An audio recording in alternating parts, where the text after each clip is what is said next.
34வது சூரா. இந்த சூறாவில் அல்லாஹு தஆலா நம்முடைய உள்ளங்களில் எழுகின்ற ஒரு முக்கியமான கேள்விக்கு விடை சொல்லி இருக்கின்றான். நம் எல்லோருக்குமே அல்லாஹ்வின் மீது ஒரு கேள்வி இருக்கும். ஏன் அல்லாஹ் மூமின்களை சோதிக்கிறான்? மனித வாழ்வை அல்லாஹு தஆலா பிரச்சனைகள் இல்லாத வாழ்வாகவே வைத்திருந்தால் எவ்வளவு நன்றாக இருக்கும். எதற்கு சண்டைகள், சச்சரவுகள், போர்கள், பிரச்சனைகள், பசி, பட்டினி, வறுமை, ஒருவர் மீது ஒருவருக்கு பொறாமை, பயணங்கள் ஏன் இவ்வளவு சிரமமாக இருக்கிறது? பயணங்கள் இலகுவாக இருந்தால் நன்றாக இருக்கும். எதற்கு சிலருக்கு உயிர் பயம்? எதற்கு தண்ணீர் பஞ்சம்? எதற்கு குடும்பத்தில் பிரச்சனை? எதுவுமே இல்லாமல் நிம்மதியான ஒரு வாழ்க்கை, கை கெட்டும் தூரத்தில் தண்ணீர், நம்முடைய எல்லா தேவைகளும் நிறைவேறுவதற்கு பயணங்கள் ரொம்ப சுலபமாக இருக்க வேண்டும். சொந்த பந்தங்களுக்கு இடையில சண்டை சச்சரவே இருக்கக்கூடாது.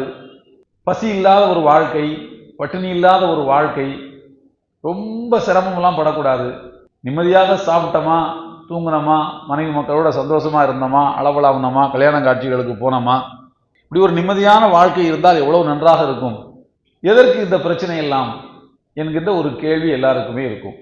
அந்த கேள்விக்குத்தான் அல்லாஹு தஆலா இந்த சூறாவில் வசனம் 15 இருந்து வசனம் 21, 20, 21 வரைக்கும் அல்லாஹு தஆலா விளக்கம் அளிக்கின்றார். அதை சாதாரணமா ஒரு தத்துவமாக சொன்னால் நமக்கு புரியாது என்பதற்காக அல்லாஹு தஆலா ஒரு சம்பவத்தை, ஒரு கடந்த காலத்தில் நடந்த ஒரு நிகழ்வை உதாரணமாக சொல்லி காட்டுகிறான். அநேகமாக இதே மாதிரி நினைத்து கொண்டிருக்கக்கூடிய மக்கள் இதுக்கு முன்னாலே இருந்திருப்பாங்க போல் இருக்கு. எதற்கு சண்டை சச்சரவு இல்லாத, இப்ப நம்ம நினைக்கிறவங்களை சொன்னல, இதே மாதிரியான நினைப்போடு கடந்த காலத்தில் ஒரு சமுதாயம் அநேகமாக வாழ்ந்திருக்க கூடும். அல்லாஹு தஆலா அவர்களுடைய எண்ணங்களை நிறைவேற்றக்கூடிய வகையில் அப்படி ஒரு சமுதாயத்தை உலகத்தில் வைத்தான். இப்படி ஒரு சமுதாயத்தை அல்லாஹ் உலகத்தில் உருவாக்கி வச்சிருந்தான்.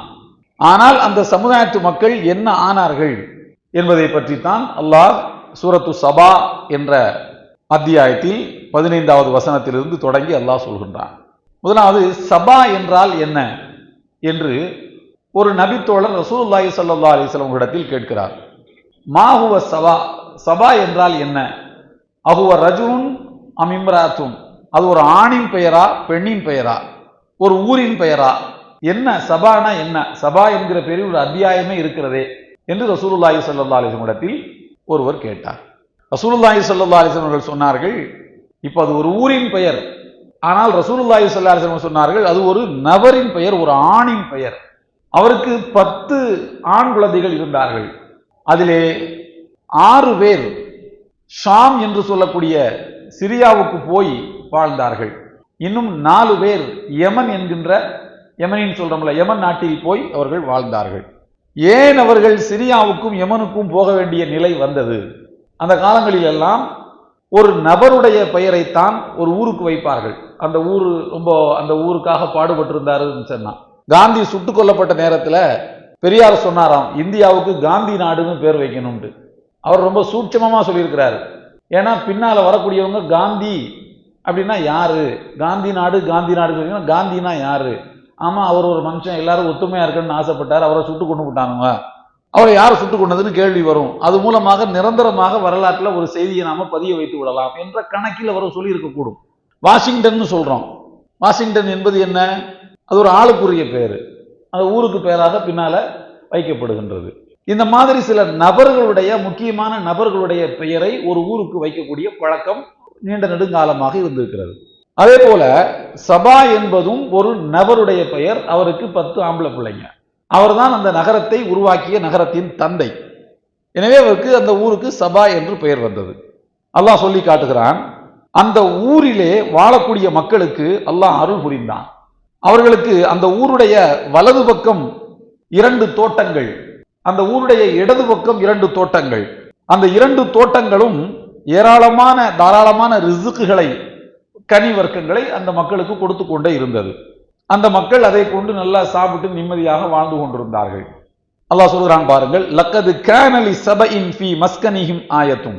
சபா என்கிற ஊரை சார்ந்த மக்களுக்கு அவர்களுடைய குடியிருப்பில், அவர்களுடைய வாழ்விடங்களில் சான்று ஒன்று இருந்தது. அதாவது ஜன்னதானி அன் யமீனின் வஷிமால், இரண்டு தோட்டங்கள், வலது பக்கமும் இடது பக்கமாக இரண்டு தோட்டங்கள் இருந்தன. அவர்களுக்கு அல்லாஹ் கூறினான், குலூ மிர் ரிஸ்கி ரப்பிக்கும், உங்களுடைய இறைவன் உங்களுக்கு தந்திருக்கக்கூடிய இந்த ரிஸ்கை நீங்கள் நன்றாக சாப்பிடுங்கள். வஷ்குரு லஹு, அல்லாஹ்வுக்கு நீங்கள் நன்றி செலுத்துங்கள். நல்லா சாப்பிடுங்க, அல்ஹம்துலில்லாஹ், அல்லாஹ்வுக்கு நன்றி செலுத்துங்க, சந்தோஷமா வாழுங்கள். பல்தத்துன் தய்யிபத்துன் வரப்புன் கஃபூர், ஒரு தூய நகரம், ஒரு அருமையான ஊர் அந்த ஊர். ரப்புன் கஃபூர், மன்னிக்கக்கூடிய இறைவன். ஏதோ சின்ன சின்ன தப்புகளை செய்வீங்க, அதெல்லாம் மனுஷன் வாழ்க்கையில் நடக்கத்தான் செய்யும். சின்ன சின்ன தவறுகளை செய்யுங்கள்னு அனுமதி இல்லை. செஞ்சுக்கிட்டு இருப்பீங்க, வாழ்ந்துக்கிட்டு இருப்பீங்க. அல்லாஹ் தந்த ரிஸ்கை சாப்பிடுங்க, அல்லாஹ்வுக்கு நன்றி செலுத்துங்க, தவறு செஞ்சா மன்னிப்பு கேளுங்க, அல்லாஹ் மன்னிப்பான், சந்தோஷமா இருக்கு. நம்ம நினைக்கிறோம்ல, எந்த பிரச்சனையும் இல்லாத ஒரு வாழ்க்கை. ஏதாவது தப்பு செஞ்சா அல்லாஹ் மன்னிக்கணும், நன்மை செஞ்சா நமக்கு கூலி தரணும், எந்த பிரச்சனையும் இல்லாம வாழணும், பசி பட்டினி இருக்கக்கூடாது, தண்ணி பஞ்சம் இருக்கக்கூடாது, இப்படி ஒரு நிம்மதியான வாழ்க்கை வாழ வேண்டும் என்று ஆசைப்படுகிறோம் அல்லவா? இப்படித்தான் அந்த ஊர் இருந்தது. ஆனால் அல்லாஹ் கூறுகிறான், ஃபாரது, அல்லாஹ்வுக்கு நன்றி செலுத்துவதை அவர்கள் புறக்கணித்து விட்டார்கள். சந்தோஷமாக வாழ்ந்து வாழ்ந்து வாழ்ந்தவர்களுக்கு போர் அடிச்சிருச்சான்.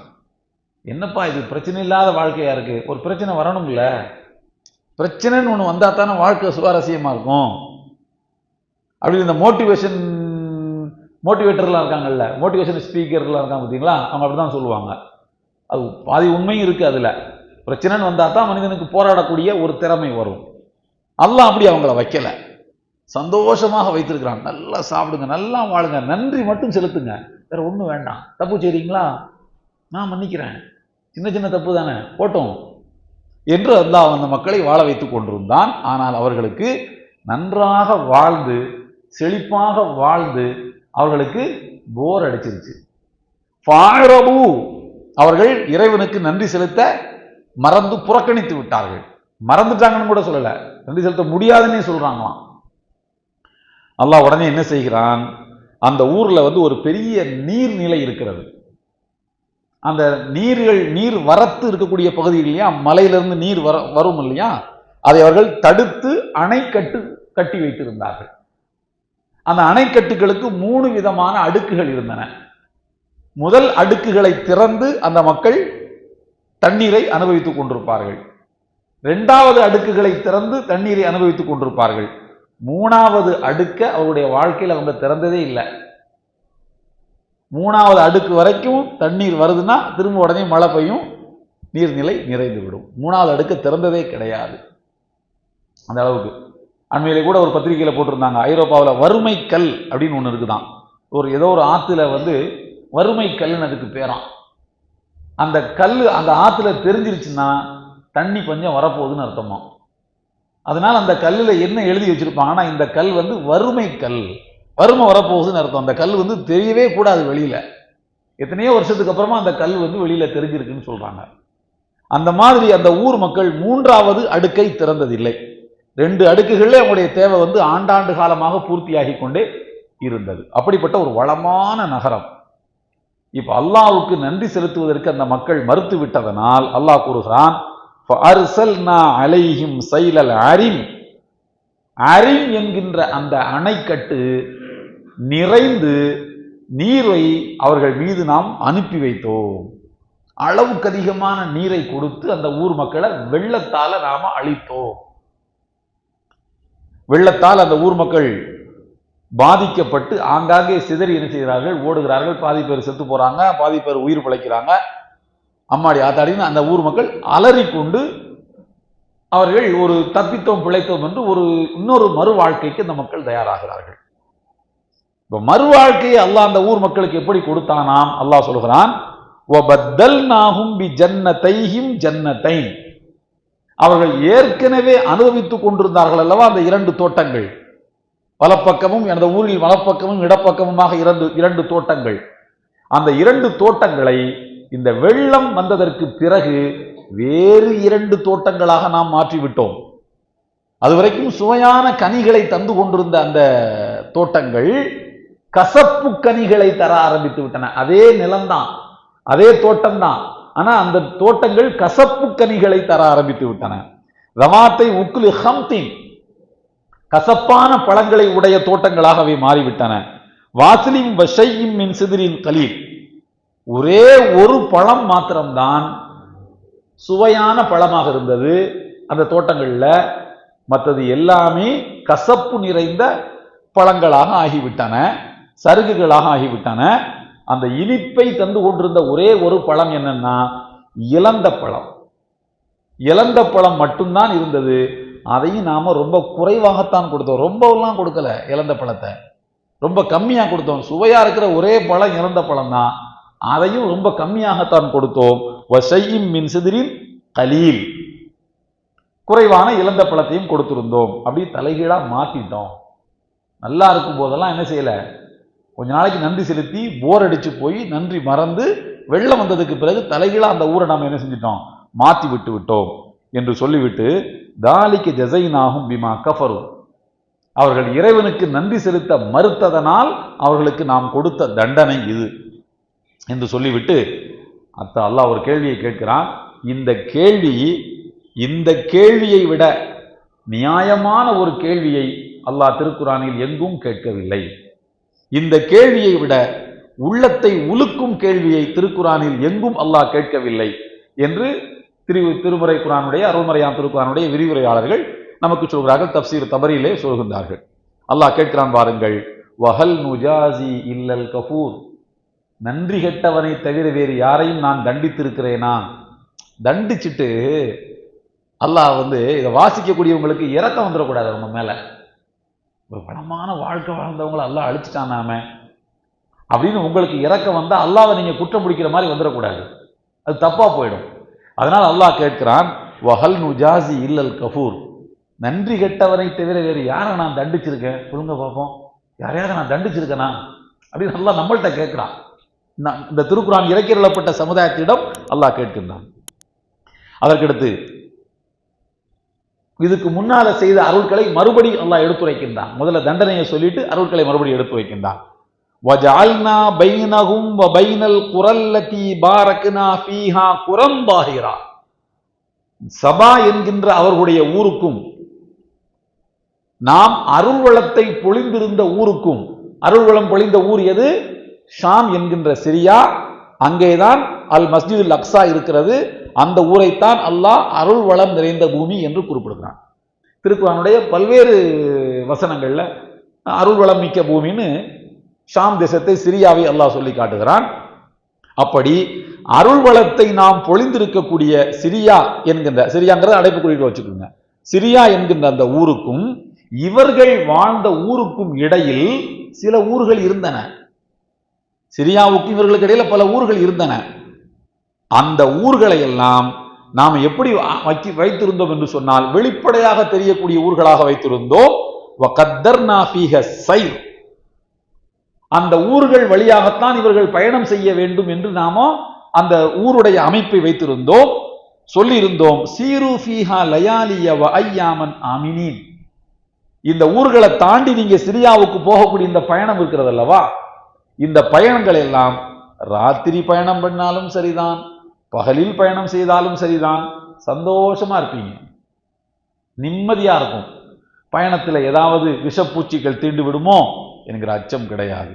பயணத்துல வழிப்பறி கொள்ளையர்கள் புகுந்து தாக்கி விடுவார்களோ என்கிற அச்சம் கிடையாது. ஏன் அவன் வழிப்பறி பண்ண போறான்? அவனே ஒரு பெரிய தோட்டத்துக்கு அதிபதியாக இருப்பான். எல்லோரும் செல்வந்தர்களாக இருக்கும் போது யார் யாரை வழிப்பறி செய்ய போகிறார்கள்? எல்லோருக்கும் ஒரு நிம்மதியான வாழ்க்கை, எந்த தேவையும் இல்லை, இன்னொருத்தண்ட போய் யாரும் போய் கையேற்ற வேண்டிய தேவையில்லை என்கிற போது யார் யாரை அடித்து பறிக்க போகிறார்கள்?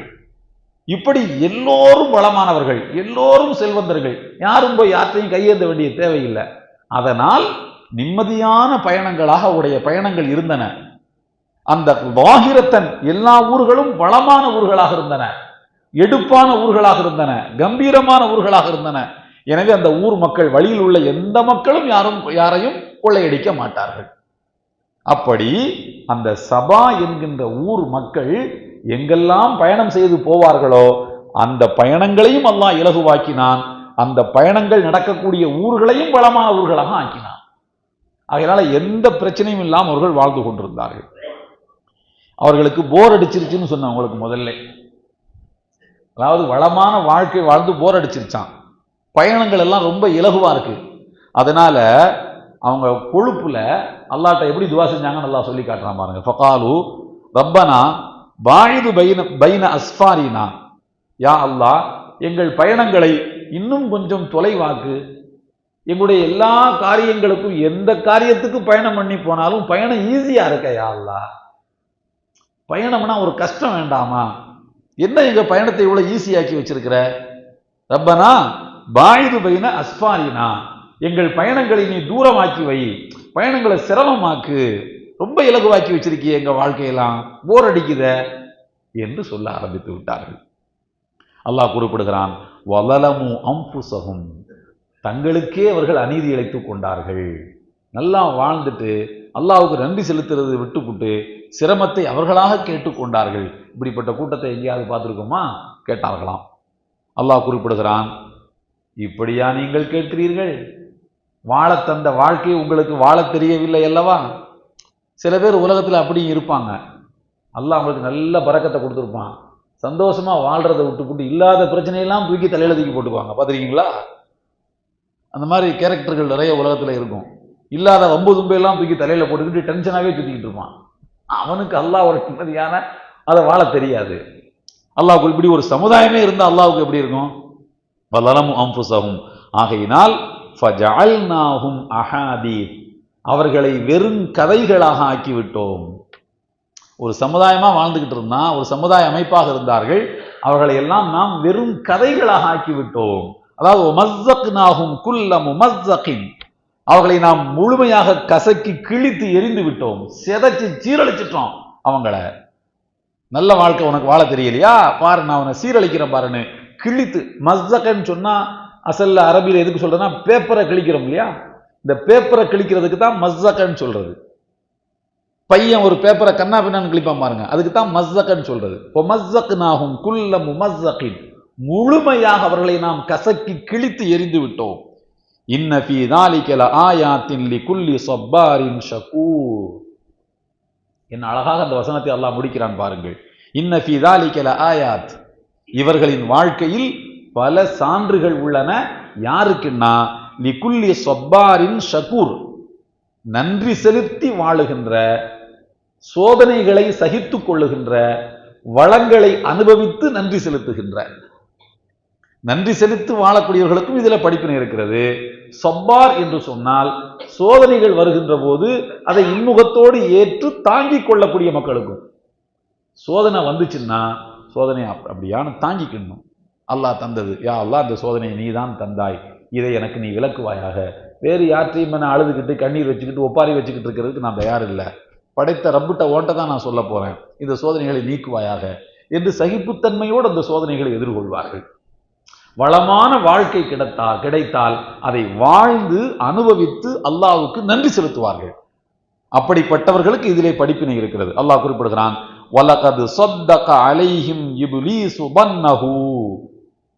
இதுல உள்ள புகுந்து யார் விளையாண்டான்னு சொல்றான் அல்லாஹ். நல்லா வாழ்ந்துகிட்டு இருந்தாங்க, அவங்களை கெடுத்தது யாரு அப்படின்னா இப்லீஸ் தான் கெடுத்தானா, ஷைத்தான் கெடுத்தானா. ஷைத்தான் என்ன பண்றான்னா, வலகத் ஸத்தக அலைஹிம் இப்லீசு பன்னஹு, தன்னுடைய எண்ணங்களை இப்லீஸ் அவர்களிடம் செயல்படுத்தி விட்டான். தான் இவர்கள் என்ன ஆக வேண்டும் என்று இவன் நினைத்தானோ அதை நடத்துறதுக்கான காரியங்களை அவர்களை வைத்து நடத்தி கொண்டான். ஃபத்தபஊஹு, அவனை அவர்கள் பின்பற்றினார்கள்.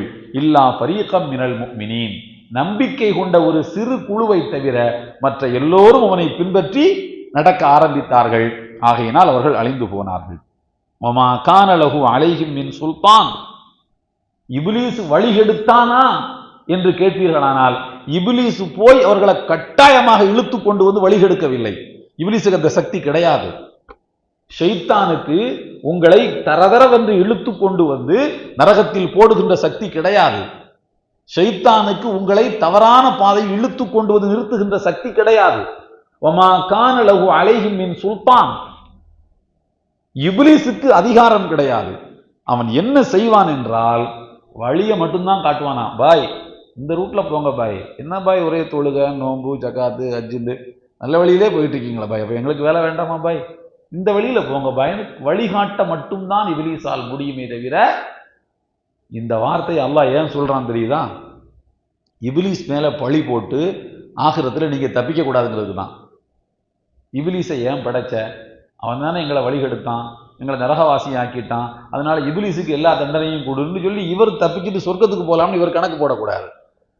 இபிலீஸுக்கு அதிகாரத்தை நான் கொடுக்கவில்லையே. இபிலீஸுக்கு நான் என்ன கொடுத்தேன்? வழிகாட்டக்கூடிய உணர்வையும் திறனையும் ஆற்றலையும் கொடுத்தேன். உங்களுக்கு அவனுக்கு மாறு செய்யக்கூடிய திறனையும் ஆற்றலையும் கொடுத்தேன். உங்களுக்கு நல்வழி காட்டுவதற்கு இறை தூதர்களை தந்தேன், வேதத்தை தந்தேன், மலக்குமார்களை தந்தேன். இவங்க எல்லாத்தையும் விட்டுவிட்டு இபிலீஸ் பாதையில போயிட்டு அவன் மேல பழிய போடாதீங்க. அவனுக்கு அதிகாரம் கிடையாது. அமாக்கான லகு அழகிமின் சுல்தான் என்று எல்லாம் வல்ல அல்லாஹு தாலா வசனம் 21 சொல்லி காட்டுகிறான். மொத்தத்தில் நாம எண்ணிக்கொண்டிருக்கக்கூடிய அந்த எண்ணத்துக்கான கேள்விக்கான பதில் இதுதான். அல்லாஹ் வளமான வாழ்க்கையை தந்து அந்த ஊர்ல எப்படி எல்லோரையுமே செல்வந்தர்களாக ஆக்கினான், யாருமே ஏழை கிடையாது, அதனால யாருக்குமே தப்பான எண்ணம் வரல, அடுத்தவனை கொள்ளையடிச்சு வாழணுங்கிற எண்ணமே வரல, எல்லாரும் செல்வந்தர்கள். நமக்கு அந்த எண்ணங்கள் தோண்டி இருக்கிறதா இல்லையா? நம்ம மனசுல அந்த மாதிரி தோண்டி இருக்கிறதா இல்லையா? எதுக்கு அல்லாஹு தாலா கஷ்டப்பட்டவங்களை படைக்கிறான்? பாவமா இருக்குது. பிளாட்ஃபார்ம்ல உட்காந்து அழுதுகிட்டு கையேந்தும் போது, சிக்னல்ல வந்து கையேந்தும் போது அல்லாஹு தாலா இவங்களையெல்லாம் பணக்காரனாக்குனா நல்லா இருக்கும், எல்லாரையும் செல்வந்தனாக்குனா நல்லா இருக்கும். எல்லாரையும் செல்வந்தனாக்குனா என்ன நடக்கும்னா, திமிரில் ஆண்டு அனுபவிச்சு கொழுப்புல யா அல்லாஹ் கொஞ்சம் சிரமத்தை கூட நம்ம கேட்பானா மனுஷன். அதனால தான் அல்லாஹ் என்ன பண்ணியிருக்கிறான்னா, சில பேரை சிரமத்தில் வச்சு சில பேருக்கு வசதி வாய்ப்புகளை கொடுத்து நீங்கள் அவங்களுக்கு கொடுங்க, அவங்கள சிரமத்திலேருந்து நீங்கள் மீட்டுக்கிடுங்க. அப்பப்போ உங்களுக்கு சோதனைகளை தர்றான். யா அல்லாஹ் சோதனைகளை தந்தா எங்களுக்கு தந்துடாத, சுகக்குறைவை யா அல்லாஹ் சுகக்குறைவை தந்துடாத, நோய்களை தந்துடாத, விபத்துக்களை தந்துடாத. ஒரு எதிரியை கொடுக்குறான், இந்த எதிரி தொந்தரவு தாங்க முடியல, அவன்கிட்ட என்ன காப்பாத்துன்னு நீங்க எந்த நேரமும் அல்லாஹுவையே நினைத்து கொண்டிருக்க வேண்டும் என்பதற்காக வேண்டியே அல்லாஹ் கொஞ்சம் கொஞ்சம் சோதனைகளும் நிறைய நிறைய நேமத்துகளையும் தந்து இந்த உலகத்தில் வாழச் செய்திருக்கின்றான். எனவே ரசூலுல்லாஹி ஸல்லல்லாஹு அலைஹி வஸல்லம் காலத்துல சஹாபாக்கள் இந்த சில போர்கள்ல சில சஹாபாக்கள் செய்திருக்கக்கூடிய தியாகங்கள், உயிர் பலிகள், ஷஹீதுகள், இதையெல்லாம் பார்த்த உடனே சஹாபாக்கள் கேட்டாங்களாம், இன்னொரு போர் வரட்டும் பாரு, நான் என்ன பண்றேன் பாரு, அவரை மாதிரி நானும் களத்துல இறங்கி வாழ்வீச்சு நடத்துறேனா இல்லையா பார் அப்படின்னு சஹாபாக்கள் பேசிக்கொண்டார்கள். ரசூலுல்லாஹி ஸல்லல்லாஹு அலைஹி வஸல்லம் சொன்னார்கள், லா ததமன்னவு லிகா அல் அது, எதிரிகளை களத்தில் சந்திக்க வேண்டும், சண்டை போடணும் இப்படியெல்லாம் நீங்க ஆசைப்படாதீர்கள். வலாக்கின் ஸலுல்லாஹல் ஆஃபியா, அல்லாஹ்விடத்தில் ஒரு ஆஃபியத்தான வாழ்க்கையை கேளுங்கள், நிம்மதியான ஒரு வாழ்க்கையை தேடுங்கள், ஆரோக்கியமான ஒரு வாழ்க்கையை கேளுங்கள். அதே நேரத்தில் வைதா லகீத்தும் ஃபத்புது, களத்தில் எதிரிகளை சந்திக்க வேண்டிய கட்டாய சூழ்நிலை ஏற்பட்டு விட்டால் அப்பம் களத்துல நீங்க உறுதியாக நின்னுங்க. நீங்களா கேட்காதீங்க, ஒரு சண்டையை அனுப்பியா அல்லாஹ், என் திறமையை நான் அவங்ககிட்ட காட்டணும், ஒரு யுத்தத்துக்கான சூழ்நிலையை உண்டாக்கியா அல்லாஹ், என் வீரத்தை அந்த ஊரே புரிஞ்சுக்கணும், இதெல்லாம் நினைக்காதீங்க. அல்லாஹ் தந்திருக்கிற வரைக்கும் என்ன செய்யுங்க, சந்தோஷமா வாழ்ந்துக்கிடுங்க. பிரச்சனை வந்துருச்சுன்னா உறுதியா நில்லுங்க. ஆனா மனிதன் எப்படி இருப்பான், சண்டை இல்லாம இருக்கும்போது ஒண்ணு வந்தா நல்லா இருக்கும், விட்டு போட்டு பார்த்தா தெரியுமா, வந்தா ஓடிடுவான், வந்தா களத்துல நிக்க மாட்டான். இதுதான் மனிதனுடைய சுபாவம் என்பதை அல்லாஹ் அங்க அப்படியே தோலை உரிச்சு காட்டுற மாதிரி காட்டிட்டான். இதுக்கு மேல அல்லாஹ் மேல நம்ம கொஸ்டின் கேட்போமா? எல்லாத்தையும் பணக்காரனாக்குனா நல்லா இருக்குமே, எல்லாத்தையும் வளமான மக்களா வச்சா நல்லா இருக்குமே என்று சந்தேகப்படுவோமா? அப்படி சந்தேகம் வரக்கூடாது என்பதற்காகத்தான் இந்த வசனங்களை எல்லாம் வல்ல அல்லாஹ் தஆலா எடுத்துரைக்கின்றான். வாஹிரு தாவானா அனில் ஹம்துலில்லாஹி ரப்பில் ஆலமீன்.